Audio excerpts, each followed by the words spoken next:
चलिए hello students sir, good morning. मैं Ashok sir आप सभी स्टूडेंट्स का अपने यूट्यूब चैनल के फ्री ऑनलाइन फिजिक्स क्लासेस में आप सभी का स्वागत करते हैं। पहले बताओ आप कैसे हैं, घर में मजा आ रहा है कि नहीं मजा आ रहा है? ऑफलाइन अच्छा था कि ऑनलाइन अच्छा था? किस में ज़्यादा फायदा है, किस में ज़्यादा मजा है? आप जो बोलिए इसे, लेकिन मजा तो ऑफलाइन में ही है। ऑनलाइन से ज़्यादा अच्छा लगता है ऑफलाइन में, आपसे सामने सामने बात हो पाता है, ठीक है। लेकिन तब भी सिचुएशन अभी ऐसा है कि हम लोग अभी ऑनलाइन से ही भेंट कर सकते हैं। तो ऑनलाइन भी एक अच्छा माध्यम है। देखो, बेहतर स्टूडेंट्स वही, सक्सेसफुल वही जो सिचुएशन के हिसाब से अपने आप को डाल ले और आगे बढ़े। पछताने से ज़्यादा फायदा नहीं। तो आपसे भी उम्मीद करते हुए कि आप सभी भी आप परिस्थिति के अनुसार अपने आप को ढालते हुए आगे बढ़े जा रहे होंगे और इस पीरियड्स को एक गोल्डन पीरियड के रूप में बनाने का कोशिश कर रहे होंगे। तो चलिए उसी में सपोर्ट करते हुए आपके सामने एक फिजिक्स का एक बहुत ही मजेदार portion, properties of matter, physics का एक बहुत ही मजेदार पोर्शन प्रॉपर्टीज ऑफ मैटर को लेकर आपके सामने आए हैं। और ठीक है, प्रॉपर्टीज ऑफ मैटर, मैटर समझता है? हाँ समझते तो है। मैटर का 3 स्टेट्स आप जानते हैं बढ़िया से, कौन कौन? Solid, liquid, gas. Solid, liquid, gas, 3 state होता है ना जी? हाँ जी, 3 स्टेट। हम लोग इस सेक्शन के अंतर्गत इसी 4 चीज को पढ़ेंगे, इसी टॉपिक को स्टडी करेंगे। आज उसी में सेक्शन में पहला ब्रांच लेके आए हैं, फ्लूइड मैकेनिक्स। फ्लूइड मैकेनिक्स आप बढ़िया से मन लगा के पढ़िए। ऐसा टॉपिक है, पढ़ते पढ़ते ही टॉपिक समझ में आ जाएगा, दिमाग में बैठ जाएगा, आपको फिर से रिवीजन तक का आवश्यकता नहीं होगा। लेकिन इंटरेस्ट के साथ रिक्वेस्ट इतनी ही है कि आप सारा टॉपिक को एक बार सिर्फ से देखिए और एक बार जरूर देखिए, इरेगुलर नहीं देखिए, रेगुलर होकर देखिए तो बहुत ही अच्छा लगेगा। तो आओ हम लोग टॉपिक से बात कर रहे हैं आज, फ्लूइड मैकेनिक्स। फ्लूइड मैकेनिक्स ठीक, बस तो सबसे पहला टॉपिक में आओ शुरू करने के पहले ठीक, आखिर ये फ्लूइड्स क्या होता है?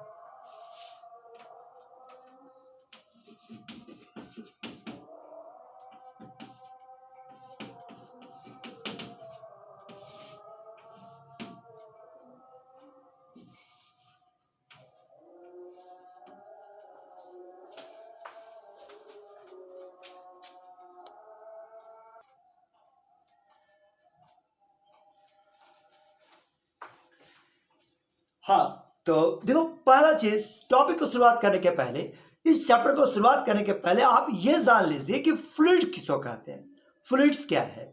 अड़ेगा तो फ्लूइड्स कोई नया टॉपिक नहीं है, कोई नया स्टेट तो नहीं है। फ्लूइड्स किसको कह सकते हैं? वैसा सब्सटेंस, वैसा matter which changes its shape continuously, जो अपने शेप को लगातार चेंज करते जाता है on applying the tangential force. किसी ऑब्जेक्ट पर अगर तुम टेंजेंशियल फोर्स लगा, मतलब सरफेस के पैरेलल फोर्स लगा और उसका शेप लगातार बदल जाए तो वैसे सब्सटेंस को कह सकते हैं, वह सब्सटेंस को कह सकते हैं फ्लूइड्स।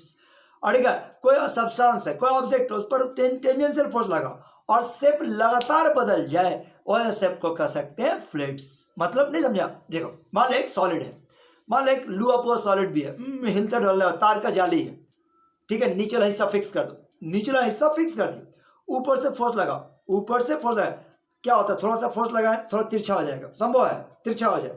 कुछ ऑब्जेक्ट इतना हार्ड है पास, हिलेगा भी नहीं, कुछ हिलेगा भी नहीं, कुछ हल्का तिरछा हो जाएगा, ठीक है। बस उसके बाद उसका तुम फोर्स लगाओ तो आगे नहीं बढ़ेगा, फिक्स हो जाएगा, रुक जाएगा, टूट जाएगा, लेकिन नहीं बढ़ेगा, ठीक। बस लेकिन जरा सा लिक्विड की बात करें, एक लिक्विड है, पानी कहीं पर रख गिरा दो जमीन पर, ऊपर से हल्का सा फोर्स लगाओ, मतलब फूको फूको फूको तो क्या, पानी पसरना शुरू करेगा, ठीक है। बस हल्का से फूकोगे तो और फैल जाएगा, तुम फूकते रहोगे वो फैलता रहेगा, फूकते रहो फैलता रहेगा, वो फैलता जाएगा, जब तक वो खत्म नहीं होता तब तक वो फैलते रहता है, ठीक। बस मतलब शेप चेंज करता है लगातार। दूसरा, और ये तीसरा क्या है? तीसरा तुम्हारे पास क्या है कि अगर तुम्हारे पास गैसियस सिस्टम ले लिया जाए, गैसियस सिस्टम में तुम फूको, अब मॉलिक्यूल आगे बढ़ जाएगा, और फूको और बढ़ते रहेगा, तुम फूकते रहो वो बढ़ते रहेगा, फूकते रहो बढ़ते रहेगा, तो ये चेंज क्या हो गया? इसका शेप लगातार चेंज कर रहा है। तो वैसा substance all those matter which shape changes continuously on the application of tangential force are called fluids. मतलब वैसा सब्सटेंस जिसका शेप लगातार चेंज होते रहता है तब तक, जब तक कि आप टेंजेंशियल फोर्स लगाते रहिए, वैसा शेप को हम लोग कह सकते हैं फ्लूइड्स। तो फ्लूइड में कौन कौन आ सकता है? क्या सॉलिड आ सकता है? नहीं, क्या लिक्विड आ सकता है? हाँ, लिक्विड आ सकता है। क्या गैसीय सिस्टम हो सकता है? हाँ, गैस सिस्टम हो सकता है। यानी फ्लूइड्स के अंतर्गत हम लिक्विड और गैसेस सिस्टम को रख सकते हैं। ठीक है बस। पर क्या हम बोले, वह ऐसा सब्सटेंस जिसका शेप लगातार चेंज कर रहा है उसको हम लोग कह सकते हैं फ्लूइड्स। या और शॉर्ट में बोलना चाहें तो इतना ही कह सकते हैं, all those substance which changes which can flow, जो फ्लो कर सकता है, बह सकता है, but without changing its volume are called fluids. लेकिन बिना वॉल्यूम को चेंज करते हुए उसी को हम लोग कह सकते हैं फ्लूइड्स। वॉल्यूम चेंज नहीं होना चाहिए, भले बह जाए लेकिन वॉल्यूम वही रहना चाहिए, उसको हम लोग कह सकते हैं फ्लूइड्स। ठीक है बस। अब बताओ फ्लूइड में क्या आ सकता है? फ्लूइड में मेनली लग तो रहा है कि लिक्विड और गैस सिस्टम आ सकता है। लिक्विड और गैस, क्या सारा लिक्विड या सारा गैस? नहीं, वह सा लिक्विड या वह सा गैसेस सिस्टम जो इनकॉम्प्रेसेबल हो, जो इनकॉम्प्रेसेबल हो। इनकॉम्प्रेसेबल मतलब अड़ेगा, मतलब जिसको कॉम्प्रेस नहीं कर सकते, दबा नहीं सकते, जिसके दबाने से डेंसिटी में कोई अंतर ना पड़े, दबाने में डेंसिटी का अंतर नहीं पड़े। ऐसा जनरली कोई लिक्विड में जल्दी होता नहीं है कि जिसको लिक्विड दबा और उसका डेंसिटी चेंज हो जाए, लेकिन गैसेस सिस्टम में तो होता है। गैसेस सिस्टम में तो होता है कि हाँ सिलेंडर है, सिलेंडर का पिस्टन को दबा दो तो सिलेंडर पहले 5 लीटर का था वो 2 लीटर में आ जाएगा, भले प्रेशर बढ़ जाएगा, लेकिन वॉल्यूम तुम्हारा डेंसिटी तो चेंज कर जाता है। तो वैसा लिक्विड्स, वैसा लिक्विड या वैसा गैसेस सिस्टम जो इनकॉम्प्रेसिबल हो, मतलब डेंसिटी इफेक्ट ना हो, डेंसिटी अफेक्टेड ना हो, और जो नॉन विस्कस हो, मतलब लेयर के बीच में कोई फ्रिक्शन फोर्स ना लगे, उसी को फ्लूइड के अंतर्गत रखा जाएगा। देखो हम यही लिख के रखे हैं, fluid are the substance, fluid वैसा सब्सटेंस है which changes its shape continuously, जो अपना शेप को लगातार चेंज करता है under the application of tangential force. ठीक है, नो मैटर कोई भी फोर्स लगा, बड़ा छोटा कुछ भी लगा वो लगेगा ही। दैट इज फ्लूइड और सब्सटेंस। फ्लूइड वो सब्सटेंस है विच can flow without changing its volume.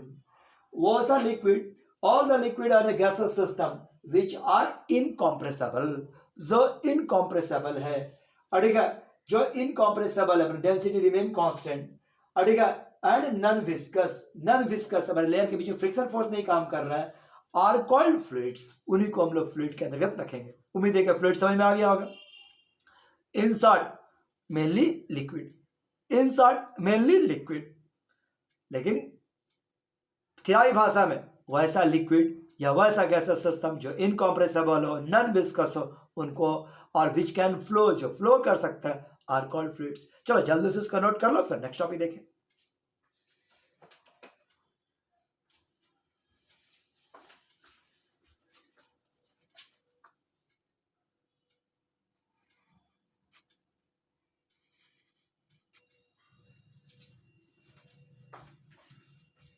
चलिए नेक्स्ट टॉपिक है हम लोग का डेंसिटी ऑफ द लिक्विड।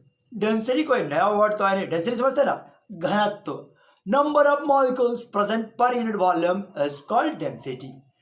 कहीं पता ना कि इस टाउन का पॉपुलेशन डेंसिटी अधिक है, देखो भले से बात करें, इस जगह का, इस कॉलोनी का डेंसिटी अधिक है, पॉपुलेशन डेंसिटी अधिक है, मतलब जो गिवन एरिया में आदमी का संख्या ज्यादा, कोई जगह का पॉपुलेशन डेंसिटी 1000 स्क्वायर पर किलोमीटर है, मतलब 1 किलोमीटर स्क्वायर एरिया में 1000 आदमी रहता है। कहीं का डेंसिटी दिया हुआ है कि 250 है, मतलब वहां पर 1000 स्क्वायर किलोमीटर में मात्र 250 आदमी रहता होगा, तो उसका पॉपुलेशन डेंसिटी अधिक और डेंसिटी, तो हर जगह डेंसिटी तो वही है।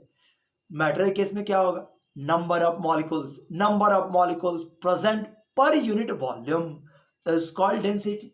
यानी हम डेंसिटी इतना डिफाइन कर सकते हैं कि नंबर ऑफ मॉलिक्यूल्स प्रेजेंट पर यूनिट वॉल्यूम, इकाई वॉल्यूम में जितना मॉलिक्यूल्स का संख्या रहेगा is called its density,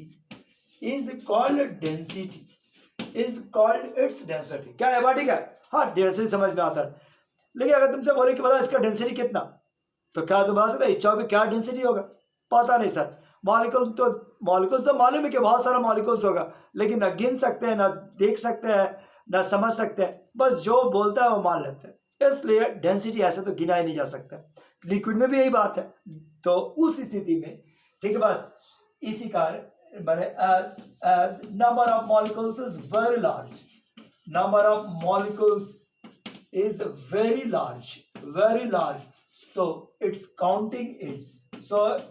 counting इसका जो काउंटिंग है इज नियरली इम्पॉसिबल, ये इम्पॉसिबल है। इसलिए mathematically density is defined as, so अब कहा कि नहीं ऐसा सिचुएशन आया तो प्रैक्टिकली में हम यूज कर पाए, सो एक मैथमेटिकल डिफरेंशन दिया गया। So mathematically density is defined as, आप भी जानते हैं इसको, पता डेंसिटी क्या होता है, नहीं पढ़ा है? डेंसिटी क्या हो गया, mass per unit volume, also defined as, density को डिनोट करते हैं रो से, density is equal to mass per unit volume, so density is also defined as mass per unit volume. क्या याद बढ़ है? कोई नया वर्ड नहीं बता दिया, डेंसिटी को हम लोग जानते हैं कि मास पर यूनिट वॉल्यूम। बता केवल एक बार जल्दी यूनिट बता दो, इसका यूनिट क्या होगा? क्योंकि हम लोग लिक्विड पढ़ रहे हैं, डेंसिटी बहुत यूज होगा, तो आप इसको जानिए। बता डेंसिटी का यूनिट्स, अगर हम एसआई यूनिट का बात करें, एसआई यूनिट इसका क्या होगा, मास का हो गया केजी पर मीटर क्यूब। अगर इसका सीजीएस यूनिट बात किया जाए तो ग्राम पर सीसी, ग्राम पर क्यूबिक सेंटीमीटर, इसी को हम लोग बोल देते हैं ग्राम पर सीसी। यह इसका डेंसिटी का यूनिट्स। लिक्विड का डेंसिटी नापना हो तो हम डेंसिटी इस तरह से नाप सकते हैं, या तो केजी पर मीटर क्यूब में या ग्राम पर सीसी में। चलिए ठीक है, और ठीक है ग्राम पर सीसी में, इस तरह का हम लोग बात करें। अब एक वर्ड आगे बढ़ने के पहले एक वर्ड और जानने की जरूरत है। देखो डेंसिटी में ना, जैसे हर आदमी का बात है ना कि तुलनात्मक स्टडीज को ज्यादा करने का शौक है, नहीं हर आदमी को तुलनात्मक शौक ज्यादा बात करते हुए कर रहे हैं कि तुलनात्मक रेशियो ज्यादा अच्छा समझ में आता है, ज्यादा बेहतर के समझ में आता है, डील कर रहे हैं ज्यादा अच्छा समझ में आता है, उसके तुलना में किसी के तुलना में डिस्कस करने में ज्यादा मजा आता है, नहीं हर जगह पे। ठीक है, बस जैसे कि अगर हम मान लो किसी मेरा फ्रेंड का नंबर अधिक आया, हम घर में बोले ना मेरा फ्रेंड का नंबर अधिक आ गया, तो कितना नंबर आया नहीं बताता, मेरे से 3 नंबर अधिक आ गया, मेरे से 3 नंबर अधिक आया, पर तुलना तो बता मेरे की तुलना में 3 नंबर ज्यादा। या गाड़ी ने आपसे पूछते बता तुम्हारा जो दोस्त था ना वहां रहता था जो बहुत पढ़ने वाला था, पता वो कितना नंबर आया, तेरे से कितना ज्यादा लाया, उसका कितना ऐसा बता तेरे से कितना ज्यादा है, तुलनात्मक स्टडी। अड़ेगा रिलेटिव तुलना, तो यही बात इसमें भी आता है। डेंसिटी में एब्सोल्यूट डेंसिटी तो ठीक है, लेकिन एक वर्ड ज्यादा फेमस है रिलेटिव डेंसिटी। अड़ेगा एक वर्ड है रिलेटिव डेंसिटी, या फिर उसको स्पेसिफिक ग्रेविटी के नाम से जाना जाता है, स्पेसिफिक ग्रेविटी। अब ये वाला बात क्या होता है ये समझो। अड़ेगा किसी लिक्विड का रिलेटिव डेंसिटी किसको कहते हैं या स्पेसिफिक ग्रेविटी किसको कहेंगे, तो जैसा नाम से रिलेटिव, पर किसी के तुलना में लिक्विड का डेंसिटी। अब किसके तुलना में, तो किसी भी ऑब्जेक्ट किसी भी लिक्विड का density with respect to density of water at 4 degree centigrade is called its relative density या स्पेसिफिक ग्रेविटी। हम इसी आधार पर इसको डिफाइन कर सकते हैं कि relative density or specific gravity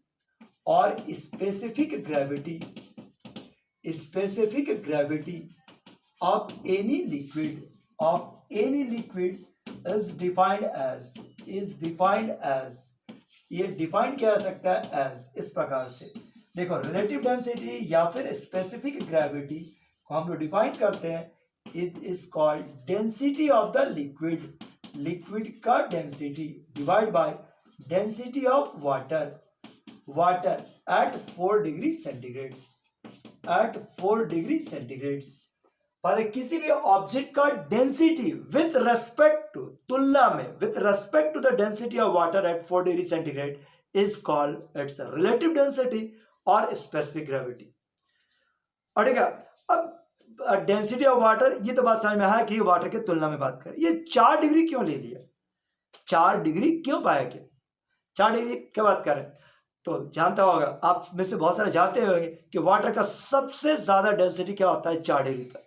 4 degree पर, 0 पर भी नहीं, 0 से ज्यादा भी नहीं, 4 डिग्री पर उसका डेंसिटी का मान है सबसे ज्यादा।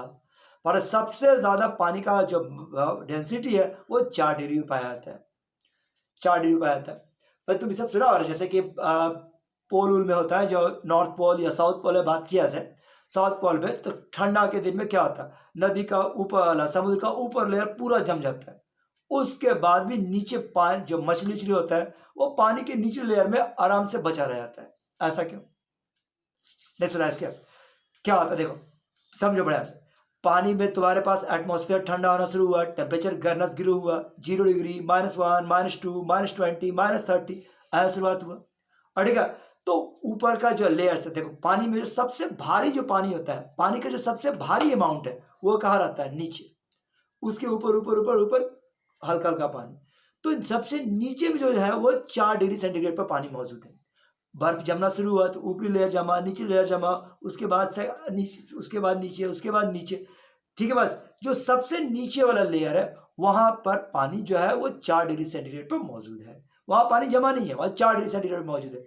और उसी 4 डिग्री सेंटीग्रेड पर जो मछली है या पानी का जो एनिमल्स होगा, जंतु होगा, जो होगा वो आराम से सेफ रह जाता है। ठीक है, बस पानी का हमारे स्पेशल कैरेक्टर है कि 4 डिग्री सेंटीग्रेड पर उसका डेंसिटी का मान सबसे ज्यादा पानी जो निचला लेयर का पानी होता है उसका टेम्परेचर 4 डिग्री रहता है। चलो जो भी तो जानकारी के लिए बात करनी है, लेकिन यही कि रिलेटिव डेंसिटी होता है वाटर का डेंसिटी एट 4 डिग्री के सेंटीग्रेड के तुलना में किसी लिक्विड का डेंसिटी। अच्छा बताओ, ये बात तो समझ गए। हाँ, और वाटर का डेंसिटी कितना होता है 4 डिग्री पर? तो 4 डिग्री पर ही आता है, 4 डिग्री पर वाटर का डेंसिटी कितना होता है? तो इसको भी नोट करना, तो लिख लो density of the water at 4 degree centigrade. Density of the water at 4 degree centigrade, water का density at 4 degree centigrade. 4 degree centigrade पर होता है 1 ग्राम पर सीसी या 1000 केजी पर मीटर क्यूब। यह वाटर का डेंसिटी है 4 डिग्री सेंटीग्रेड पर। यह आपको याद रखना होगा, यह याद रख सकते हैं। ठीक है, मतलब अगर स्पेसिफिक कहीं ग्रेविटी दे दे तो आपको डेंसिटी के बारे में तुरंत अनुमान लग जाता है। ऐसे एक एग्जांपल से समझो, जैसे अगर कहा जाए specific gravity of alcohol is 0.8। बताओ, फाइंड इट्स एब्सोल्यूट डेंसिटी, माने इसका ओरिजिनल डेंसिटी बताइए। एब्सोल्यूट डेंसिटी क्वेश्चन नहीं है, न्यूमेरिकल नहीं है, ऐसे दे दिए। पर कोई लिक्विड का स्पेसिफिक ग्रेविटी दे दिया 0.8 या रिलेटिव डेंसिटी 0.8, तो पूछा जाए कि नहीं ठीक है, तो एक्चुअल डेंसिटी क्या होगा, उसका एक्चुअल डेंसिटी क्या होगा। अगर रिलेटिव डेंसिटी 0.8 है तो बताइए उसका एब्सोल्यूट डेंसिटी क्या होगा। आप तुरंत इससे यूज कीजिए। वी नो दैट, हम लोग अभी जानते हैं, वी नो दैट, अभी तुमको बताया कि स्पेसिफिक ग्रेविटी बराबर क्या होता है? Density of the liquid divide by density of the water. Specific gravity 0.8, density of the liquid आपको निकालना है। डेंसिटी ऑफ वाटर कितना होता है? तो 1000 केजी पर मीटर क्यूब। अब इसको क्रॉस कर लीजिएगा तो डेंसिटी ऑफ द लिक्विड यानी कि अल्कोहल यहां पर है, डेंसिटी ऑफ द लिक्विड ये कितना हो गया?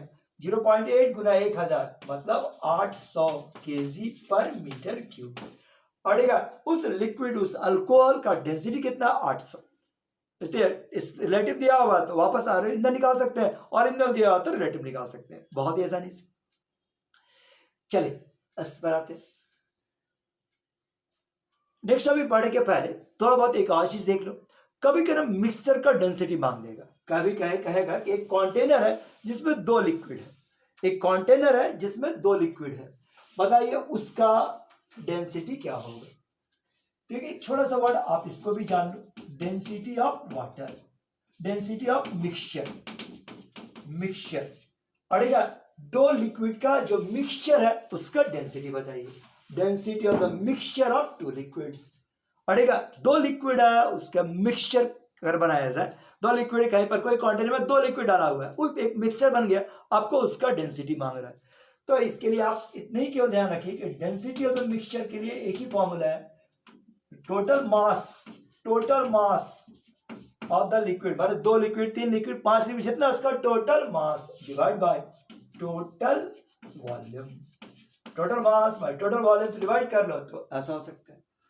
मान लो एक कंटेनर है, ठीक, बस एक कंटेनर है जिसमें दो तरह का लिक्विड भर दिया गया, ठीक है, दो तरह का लिक्विड भरा हुआ है, एक का मास m1, एक का डेंसिटी ρ1, ठीक, बस अब दूसरा, ठीक है, दूसरा देखो ये एक दूसरा लिक्विड है जिसका मास m2, डेंसिटी ρ2। बताइए इस समय मिक्सचर का रिलेटिव मिक्सचर का डेंसिटी कितना होगा। तो हम तुरंत बात करें टोटल मास, मास तो आराम से दिया हुआ है m1 और m2, बिना संकोच बिना हेजिटेशन जोड़ दो। टोटल वॉल्यूम, टोटल वॉल्यूम क्या होगा v1 और v2, अब v1 तो दिया हुआ नहीं है तो आप v1 चाहें तो निकाल सकते हैं m1 बाई ρ1 और m2 बाई ρ2, जो भी आ जाए। अब इससे आप कैलकुलेशन कीजिए तो मिक्सचर का डेंसिटी आराम से निकल जाएगा, जो भी है। क्या आपको यहां तक का टॉपिक समझ में आ रहा है? अरे बस आज आप फर्स्ट टॉपिक में हम लोग इतने ही दिखाएं, ठीक है, इतना टॉपिक्स में आपको दिखाते हुए चले। पहला दिन है, आज के लिए आप स्टार्टिंग कीजिए, नोट्स का तैयार रखिए, आज के लिए इतने ही रन देते हैं। लेकिन एक बार छोड़ने के पहले क्विक रिविजन आपको हम बताए क्या, मतलब आपको फिर से नहीं पढ़ा लेकिन हम बताए क्या आपको पता है फ्लूइड्स क्या होता है। फ्लूइड जो फ्लो कर सके, all the substance which flows under the action of tangential force are called fluids.